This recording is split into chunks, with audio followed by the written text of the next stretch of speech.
Hey there, welcome to Ruby Wellness Academy. I'm Nancy Ruby, and today I'd like to attend to a very well-known pose called Crescent Moon or Anjaneyasana. This is one of the poses within Sun Salutations, so I'm sure you've probably given it a try, and I'd like to hand you some key elements for functional alignment in this pose, as well as some wonderful modifications to make it available. And today I have a little assistant.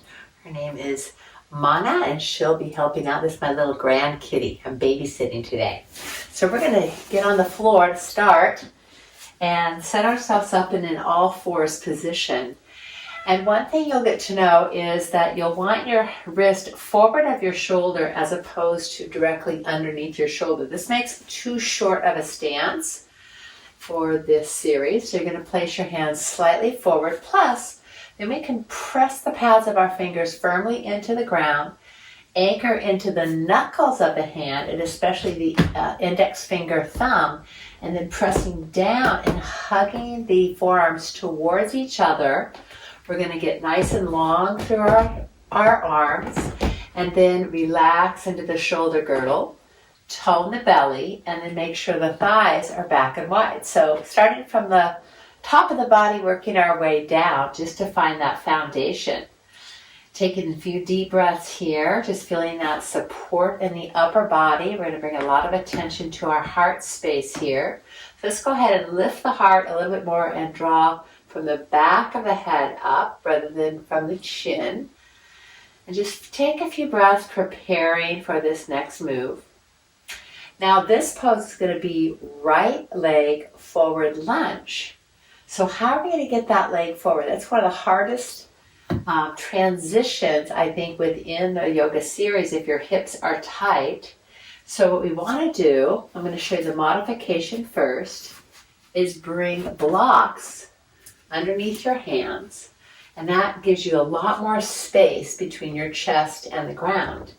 So now I'm going to bring my right leg forward. I have a lot more room to do that, and I want to make sure it's right to the right side of my chest, not directly between. So we often hear bring our foot between our hands, and then people tend to put it right in the middle, and then that's too narrow. So you want to keep that right foot in line with the right hip.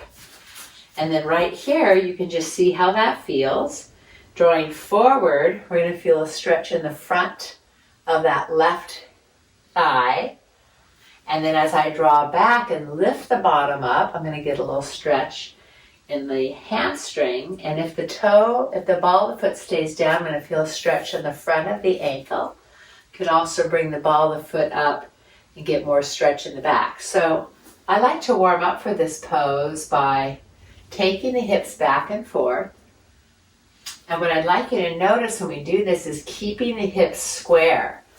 So oftentimes when I come forward, my right hip's going to travel forward more, and I'm going to end up dropping to the inner back thigh. And when I pull back, I might just collapse the other way. It's a pretty natural biomechanical response, but we're going to be aware of the pelvis and keep it square. So when I come forward, both hips are equidistant from the front of the mat, and the same thing when I go back, both sitting bones are reaching towards the back. Let's come forward and bring the knee directly over the ankle. So we're going to avoid bringing the knee out over the toes. Okay? We want to align the kneecap with the second and third toe. However, the joint of the knee needs to be over the ankle. And then you press firmly into all four corners of that front foot. The back foot can be tucked as my toes are tucked under. That's going to give me a little more grounding to push down unless your toes don't bend that much. You can place the toenails down. For some people, the top of the ankle is tight. So this is difficult. The ankle might be high. It's really good to help open that ankle joint. So pressing the shin bone down. If you can get the toenails down, it's going to take a little pressure off of that knee. So let's again square the hips. See how my back hip just lifted? So I want to square the hips, press down firmly, front foot, back shin, and then hug. Here's the key. Hug the legs towards each other. When you do that, you're going to feel your inner thighs awaken.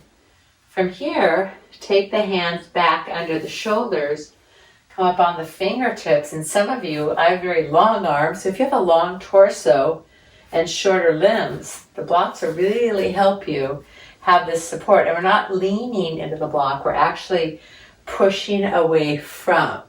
So it's okay if you come up and away from the lunge a bit. This way you can get your hips square. Then tone the belly, right?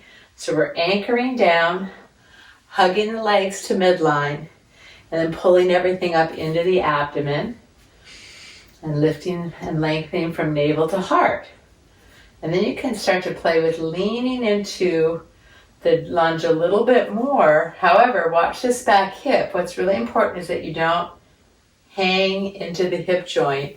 If you're super flexible, this will be more common, and then you'll be pushing into the ligaments. What we want to do is lift the muscle, keep the thigh back. So again, keep that softening in the groin, and you will still get a stretch through the belly of the muscle. To go a little further, you could bring the hand onto the thigh.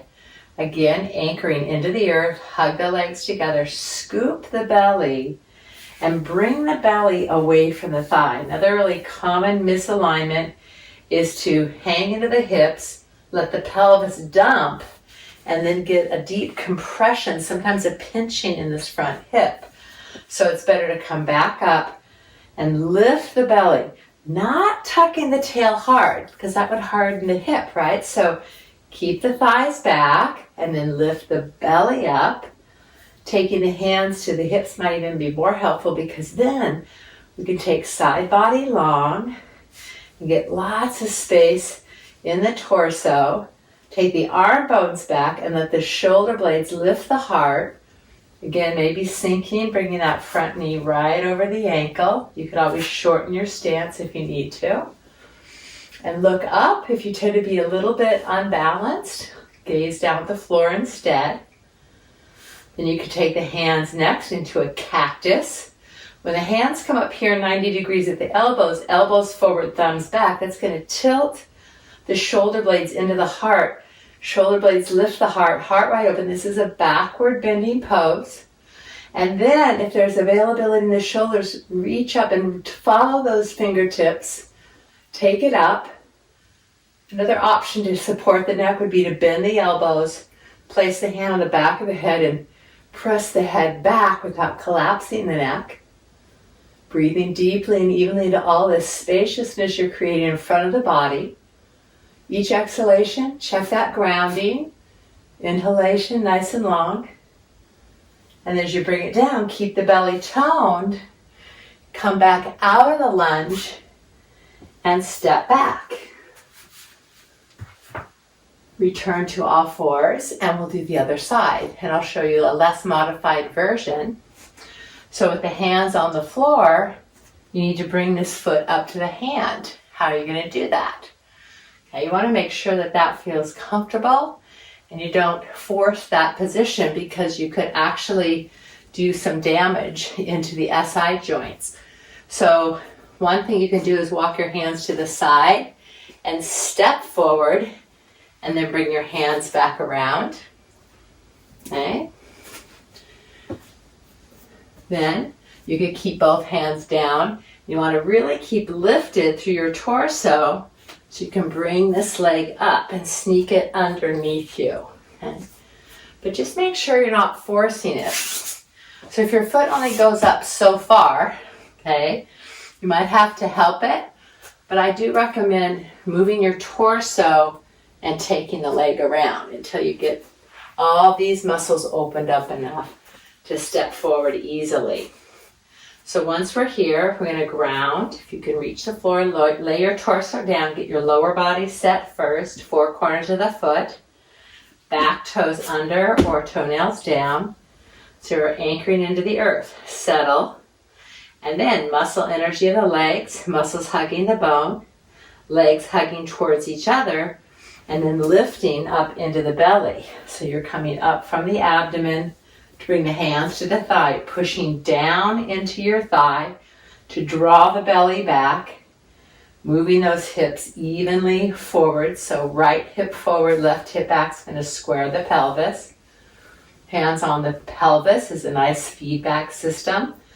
Side body long. Arm bones to the back plane. Shoulder blades lift the heart. Breathing. You know, all these steps along the way offer something different than the full expression. So notice what you're awakening in your own body.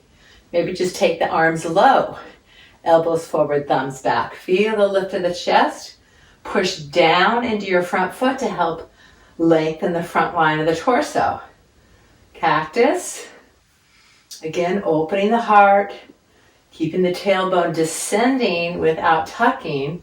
And then the final expression is arms up, reaching side body long, and then moving, again, the shoulder blades into the heart as opposed to collapsing down. Keep it lifted from hips to armpits to fingertips. If it feels all right, look up. Again, you're not collapsing the neck. We're gently rotating that neck into an anterior curve.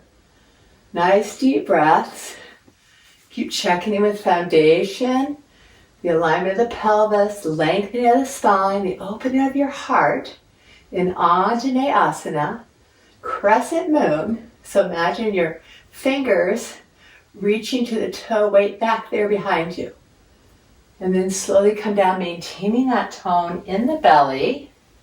Okay? And before you try and bring this leg back or the other leg up, move the hips out of their stretch point. And then coming back, maybe to all fours. Feel the results. Okay. So when you do that pose slowly and get to know all those incremental steps, eventually you'll flow into your fullest expression very gracefully with strength and ease. Enjoy, and thanks for joining me. Namaste.